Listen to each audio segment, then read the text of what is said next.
राम राम। ज्येष्ठ शुक्ल पक्ष की निर्जला एकादशी की व्रत विधि। वर्ष की 24 एकादशियों में ज्येष्ठ शुक्ल पक्ष की एकादशी सबसे बढ़कर फल देने वाली है।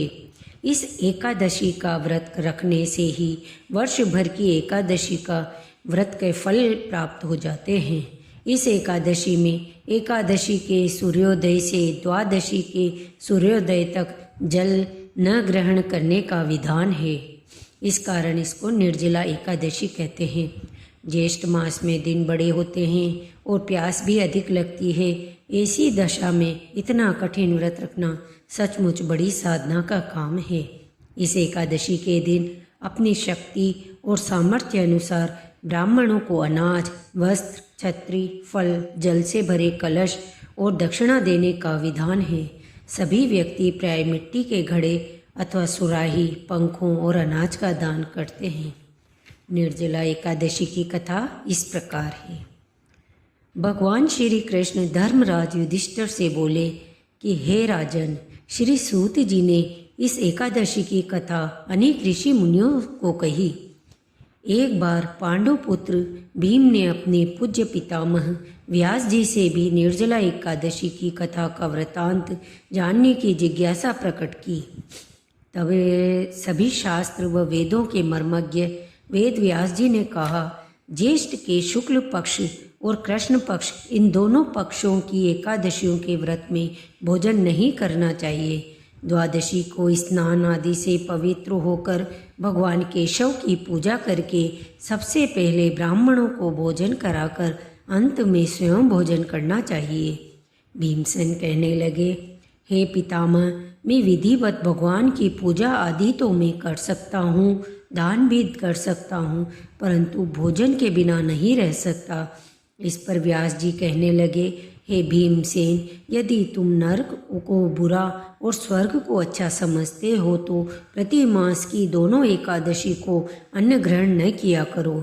भीमसेन कहने लगे, हे पितामह, मैं पहले ही कह चुका हूँ कि मैं भोजन के बिना नहीं रह सकता, क्योंकि मेरे पेट में वृक नामक अग्नि सदा प्रज्वलित रहती है।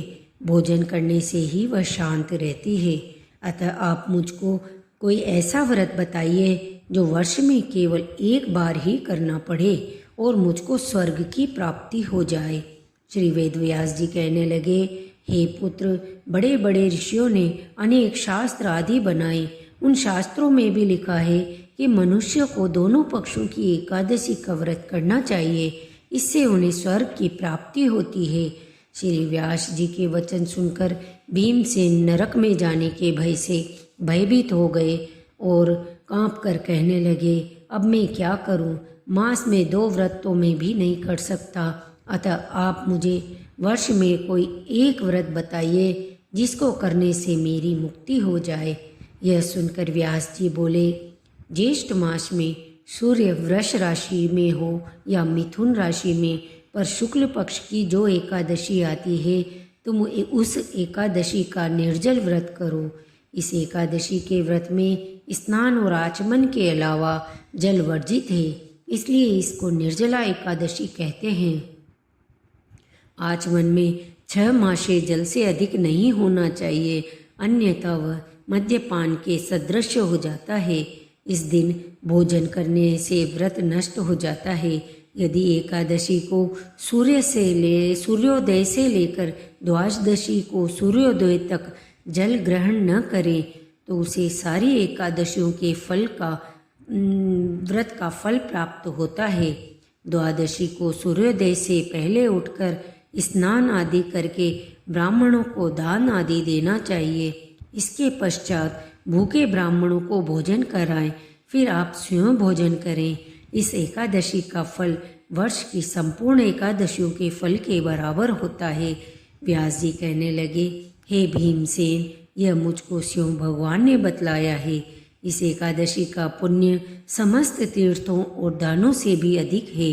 केवल एक दिन मनुष्य निर्जल रहने से पापों से मुक्त हो जाता है। जो मनुष्य निर्जला एकादशी के व्रत करते हैं, उनको मृत्यु के समय यमदूत आकर नहीं घेरते। वरन भगवान के पार्षद उनको पुष्पक विमान में बैठाकर स्वर्ग को ले जाते हैं।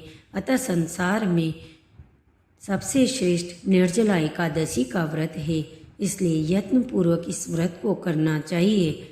इस दिन ओम नमो भगवते वासुदेवाय इस मंत्र का उच्चारण करके गोदान करना चाहिए। इस प्रकार व्यास जी की आज्ञा अनुसार भीमसेन ने इस व्रत को किया। इसलिए इस एकादशी को भीमसेनी या पांडव एकादशी भी कहते हैं। निर्जला व्रत करने से प्रथम भगवान का पूजन करके यह प्रार्थना करें, हे भगवान, आज मैं श्रद्धापूर्वक निर्जल व्रत रखकर दूसरे दिन भोजन करूँगा, अतः आपकी कृपा से मेरे सब पाप नष्ट हो जाएं। इस दिन जल से भरा हुआ एक घड़ा वस्त्र ढककर स्वर्ण सहित दान करना चाहिए। जो मनुष्य इस व्रत को दोपहर में स्नान तप आदि करते हैं, उनको करोड़ों पल सोने के दान का फल मिलता है। जो इस दिन यज्ञ आदि करते हैं, उनका फल तो वर्णन ही नहीं किया जा सकता। निर्जला एकादशी के व्रत से मनुष्य विष्णु लोक को प्राप्त होता है। जो मनुष्य इस दिन अन्न खाते हैं, वे चांडाल के समान हैं और वे अंत में नरक में जाते हैं। हे भीमसेन, श्रद्धापूर्वक इस व्रत को करने से प्रथम भगवान का पूजन, फिर गोदान, ब्राह्मणों को मिष्ठान व दक्षिणा देनी चाहिए तथा जल से भरे कलश का दान अवश्य करना चाहिए। निर्जला एकादशी के दिन अन्न, वस्त्र, पात्र, जूती आदि का दान भी करना चाहिए। जो मनुष्य भक्ति पूर्वक इस कथा को पढ़ते या सुनते हैं, उनको निश्चय ही स्वर्ग की प्राप्ति होती है। इस दिन आम का सागार लेना चाहिए। दूध, आम और उससे बने पदार्थ का फल ले सकते हैं। बोलिए विष्णु भगवान की जय, ग्यारस माता की जय। धन्यवाद। कृपया मेरा चैनल सब्सक्राइब करें।